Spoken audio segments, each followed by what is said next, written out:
Assalamualaikum warahmatullahi wabarakatuh, dan salam sejahtera untuk kita semua. Semoga Anda yang sedang meluangkan waktu menonton video ini senantiasa diberi kesehatan, ketenangan batin, dan kejernihan dalam setiap langkah hidup. Mudah-mudahan apa yang akan kita bahas bersama dapat menjadi pengingat yang baik, sekaligus membawa manfaat yang tulus bagi diri Anda. Perlu kami sampaikan sejak awal, video ini tidak menjanjikan perubahan instan, tidak menawarkan solusi ajaib, dan tidak mengklaim kebenaran mutlak apapun. Namun, video ini dirancang untuk menghadirkan sudut pandang baru, pemahaman yang lebih jernih, serta nilai-nilai psikologis yang bermakna, agar Anda dapat mengambil keputusan yang lebih sadar dan sehat bagi diri sendiri. Tujuan video ini sederhana, namun penting. Membantu Anda memahami arti batas diri secara psikologis, mengenali lingkungan yang bersifat beracun, serta mempelajari langkah-langkah tepat dan elegan untuk melindungi kesehatan mental tanpa harus kehilangan empati, martabat, maupun nilai kemanusiaan. Kami mengajak Anda untuk menyimak video ini dengan tenang, perlahan, dan penuh perhatian. Jika memungkinkan, gunakan earphone atau headphone agar setiap penjelasan dapat diterima dengan lebih fokus dan utuh. Selamat datang di Relung Jiwa, sebuah ruang refleksi yang menghadirkan pembahasan psikologi, makna hidup, dan dinamika batin manusia disampaikan dengan bahasa yang jujur, berimbang, dan membumi. Judul video yang akan kita bahas kali ini adalah langkah tepat menetapkan batas diri di lingkungan beracun.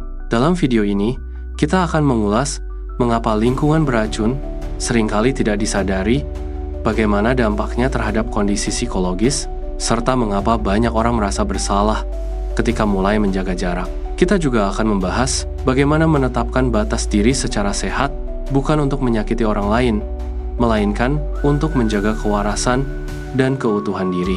Terima kasih dengan tulus kepada Anda yang sudah memilih untuk menonton, yang meluangkan waktu, dan yang nantinya bersedia mendukung serta membagikan video ini.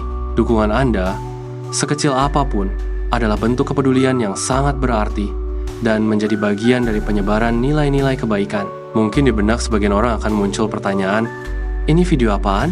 Ini aliran apa? Ini kepercayaan apa? Tenang, video ini bukan ajaran, bukan doktrin, dan bukan aliran apapun. Jika Anda sampai di sini, itu pertanda Anda sedang belajar menyadari diri, menyebar kesadaran, dan menanam benih kebaikan dimulai dari memahami dan menjaga diri sendiri dengan lebih bijaksana. Video ini penting dan relevan, karena banyak orang hari ini hidup dalam relasi yang melelahkan, tuntutan yang tidak sehat, dan tekanan emosional yang terus diabaikan. Memahami batas diri bukan tentang menjauh dari dunia, melainkan tentang hadir secara utuh tanpa kehilangan diri sendiri. Jika Anda merasa topik ini sejalan dengan perjalanan batin Anda, silakan subscribe channel Relung Jiwa, tinggalkan komentar dengan pandangan Anda, dan aktifkan lonceng notifikasi agar Anda tidak tertinggal pembahasan berikutnya. Semua itu kami sampaikan dengan rendah hati, tanpa paksaan.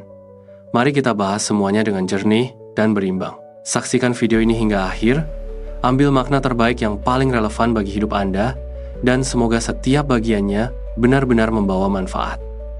Baik, mari kita mulai. Pernahkah Anda merasa hidup terasa berat, seolah ada sesuatu yang terus menguras energi?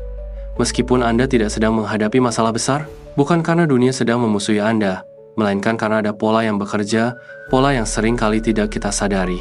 Manusia hidup di dalam semesta yang teratur, bukan dalam arti mistis, tetapi dalam makna ilmiah. Segala sesuatu bergerak mengikuti hukum sebab, akibat. Alam semesta bekerja melalui keteraturan, pola, dan respons. Dan manusia, sebagai bagian darinya, juga tunduk pada prinsip yang sama. Apa yang kita pikirkan, rasakan, dan lakukan secara konsisten akan membentuk arah hidup kita. Bukan karena energi gaib, melainkan karena cara kerja otak, sistem saraf, emosi, dan persepsi kita terhadap dunia. Disinilah pembahasan tentang batas diri menjadi sangat penting. Semesta, pola, dan psikologi manusia semesta tidak merespons harapan, doa kosong, atau keinginan sesaat. Semesta merespons pola. Dalam psikologi, kita mengenalnya sebagai conditioning, habit formation, dan cognitive patterns. Otak manusia dirancang untuk mengenali pola. Ia belajar dari pengulangan. Apa yang sering Anda hadapi, ia anggap sebagai realitas normal. Apa yang terus Anda toleransi, ia anggap sebagai sesuatu yang layak diterima. Ketika seseorang berada terlalu lama di lingkungan yang beracun penuh tekanan emosional, manipulasi, atau ketidakadilan otak akan beradaptasi, bukan dengan menjadi lebih kuat, tetapi seringkali dengan menurunkan standar kewarasan. Inilah sebabnya banyak orang merasa lelah tanpa sebab yang jelas, bukan karena kurang bersyukur, melainkan karena sistem sarafnya terus berada dalam mode siaga. Vibrasi dalam makna psikologis, bukan mistis. Istilah vibrasi sering disalahpahami. Dalam konteks psikologi, vibrasi bukanlah sesuatu yang gaib, melainkan kondisi emosional dan mental seseorang. Emosi adalah sinyal biologis. Stres meningkatkan kortisol, ketenangan menurunkan ketegangan otot dan memperbaiki fokus. Lingkungan yang penuh konflik memicu respons fight or flight. Ketika Anda terus-menerus berada di lingkungan yang meremehkan, menghakimi, atau mengontrol, tubuh Anda bereaksi. Detak jantung berubah, pola napas terganggu, pikiran menjadi defensif. Itulah getaran yang sesungguhnya, reaksi biologis dan psikologis terhadap stimulus yang berulang. Hukum sebab akibat dalam kehidupan mental, tidak ada perubahan hidup yang terjadi secara kebetulan. Setiap perubahan adalah hasil dari sebab yang konsisten. Jika Anda terus mengabaikan batas diri, sebabnya jelas, kelelahan emosional.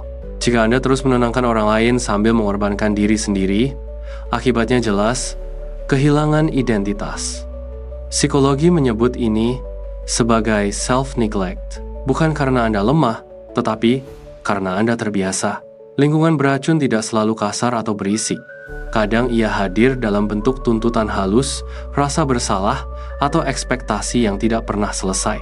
Otak, fokus, dan persepsi realitas. Otak tidak melihat realitas apa adanya. Ia melihat realitas sebagaimana ia dilatih untuk melihat. Jika sejak lama Anda diajarkan bahwa mengatakan tidak adalah egois, maka setiap kali Anda ingin menjaga batas diri, otak akan memicu rasa bersalah. Ini bukan intuisi. Ini adalah pola kognitif.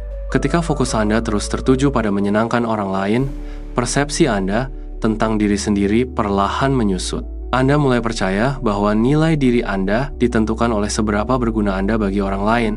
Padahal, secara psikologis, batas diri adalah fondasi kesehatan mental. Contoh kehidupan nyata, lingkungan kerja. Bayangkan seseorang yang bekerja di lingkungan yang terus menuntut lebih, tetapi tidak pernah menghargai. Awalnya ia berpikir, saya harus bertahan. Lalu, mungkin saya kurang baik.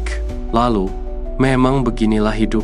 Tanpa disadari, pikirannya menyesuaikan diri dengan tekanan, emosinya tumpul, fokusnya menurun, kreativitasnya mati.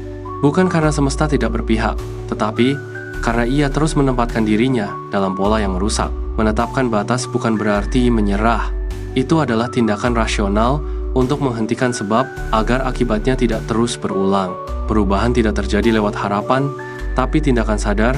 Perubahan hidup tidak datang dari afirmasi kosong. Ia datang dari 3 hal yang bekerja bersama. Pertama, pola pikir yang sehat, menyadari bahwa Anda berhak atas ketenangan. Kedua, regulasi emosi, belajar mengenali kapan tubuh dan pikiran Anda sedang tertekan. Ketiga, tindakan konsisten, mengubah respons, meskipun terasa tidak nyaman di awal. Inilah yang disebut pertumbuhan psikologis. Menetapkan batas adalah penyesuaian pola. Ketika Anda mulai menetapkan batas, Anda sedang mengubah pola sebab akibat. Anda mengirim sinyal baru, bukan ke semesta secara mistis, tetapi ke otak Anda sendiri dan ke lingkungan sekitar. Otak belajar bahwa Anda aman. Lingkungan belajar bagaimana memperlakukan Anda. Emosi Anda menemukan ritme yang lebih stabil. Ini bukan proses instan, tetapi ia nyata dan terukur. Kesimpulan yang bermakna hidup tidak berubah, karena kita berharap lebih keras. Hidup berubah ketika kita memahami pola, mengelola emosi, dan bertindak dengan sadar. Menetapkan batas diri bukan tentang menjauh dari dunia. Ia tentang berdiri dengan utuh di dalamnya. Ketika Anda menjaga batas, Anda tidak sedang menolak orang lain. Anda sedang menghormati diri sendiri. Dan dari sanalah, perubahan yang sesungguhnya dimulai tenang, rasional, dan berkelanjutan. Terima kasih telah menyimak dengan penuh perhatian. Semoga pembahasan ini memberi kejernihan, ketenangan, dan makna yang dapat Anda bawa pulang ke dalam hidup Anda. Jika kita cermati lebih dalam, semua yang telah dibahas sebelumnya sebenarnya bergerak dalam satu benang merah yang sama. Manusia tidak hidup di ruang hampa. Kita terus berinteraksi dengan pola, dengan lingkungan, dan dengan konsekuensi dari setiap respons yang kita pilih, disadari atau tidak. Di titik inilah, batas diri tidak lagi sekadar konsep psikologis, melainkan menjadi mekanisme penyeimbang antara dunia luar dan dunia batin. Ia hadir bukan untuk membangun jarak yang kaku, melainkan untuk menjaga agar hubungan baik dengan orang lain maupun dengan diri sendiri tetap berada dalam kondisi yang sehat dan proporsional. Ketika batas tidak jelas, pikiran menjadi kabur, emosi mudah terseret, dan fokus kehilangan arah. Sebaliknya, saat batas mulai terbentuk, meskipun masih rapuh dan sering goyah, muncul ruang jeda. Ruang untuk berpikir sebelum bereaksi. Ruang untuk merasakan tanpa harus tenggelam. Ruang untuk memilih, bukan sekadar bertahan. Proses ini tidak berlangsung secara dramatis. Ia bekerja perlahan, nyaris senyap, melalui penyesuaian-penyesuaian kecil yang seringkali tidak disadari. Namun justru di sanalah kekuatannya berada. Perubahan yang bertahan lama hampir selalu lahir dari langkah-langkah sederhana yang dilakukan secara konsisten. Dengan demikian, apa yang kita sebut sebagai ketenangan, kejernihan, atau bahkan keselarasan hidup bukanlah sesuatu yang jatuh dari langit.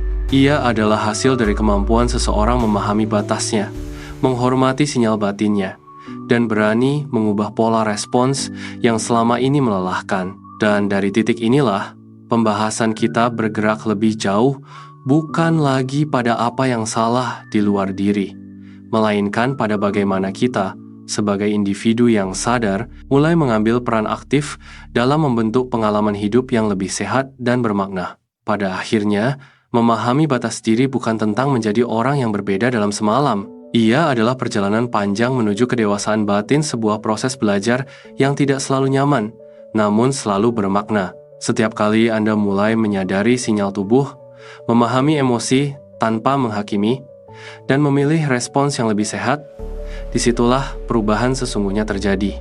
Tidak besar, tidak dramatis, tetapi nyata. Dan yang paling penting, perubahan itu berakar dari kesadaran, bukan paksaan. Tidak apa-apa jika hari ini Anda masih ragu. Tidak masalah jika Anda masih sering goyah. Proses ini memang tidak menuntut kesempurnaan. Ia hanya meminta kejujuran pada diri sendiri dan kesediaan untuk terus belajar, setahap demi setahap. Seiring waktu, batas yang awalnya terasa canggung akan menjadi alami. Yang semula terasa bersalah, perlahan berubah menjadi kelegaan. Dan yang dulu melelahkan akan tergantikan oleh rasa tenang yang lebih stabil. Inilah bentuk optimisme yang realistis. Keyakinan bahwa manusia mampu bertumbuh selama ia mau memahami dirinya dan bersabar pada prosesnya. Bukan dengan melawan dunia, melainkan dengan menata ulang cara ia hadir di dalamnya. Maka, jika dari seluruh pembahasan ini Anda hanya membawa satu hal, biarlah itu menjadi kesadaran bahwa menjaga diri bukanlah tindakan egois, melainkan bentuk tanggung jawab paling mendasar terhadap kehidupan yang Anda jalani. Teruslah melangkah dengan ritme Anda sendiri, perlahan, sadar, dan penuh penghormatan pada diri. Karena setiap langkah kecil yang Anda ambil hari ini sedang membentuk kualitas hidup Anda di masa depan. Terima kasih telah menyimak dengan hati yang terbuka. Semoga setiap pemahaman yang Anda peroleh di sini benar-benar memberi pencerahan, ketenangan, dan harapan yang tumbuh dengan wajar. Dan sampai di sini, biarlah kita tutup pembahasan ini dengan satu keyakinan sederhana, bahwa perubahan yang sehat selalu dimulai dari pemahaman yang jujur dan berkembang melalui proses yang sabar.